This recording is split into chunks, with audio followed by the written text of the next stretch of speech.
Mess, but I am in the process of creating. This is how an example of how you take one thing and improve upon it. This was the first one that I did, and I have to make 3 more this size. Then I decided, hey, let me make a bigger one just for an accent.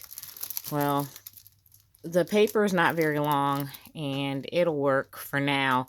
I do have to go get the shiny silver chenille stems or pipe cleaners, whatever you want to call them, to go on the ends. But then I stepped it up one notch. Both of those are cut by hand.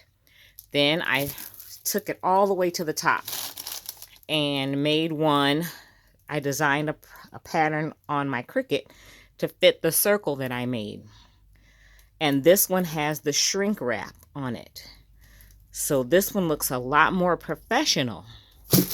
It is weatherproof, and if you want this pattern, I need to see this video, and this is just a short video. I need to see this video get to 1,000 likes before I actually put out a tutorial on how to make these. So like, share, subscribe. Get your friends involved and see how I made these decorative peppermints for my exterior for the Christmas season.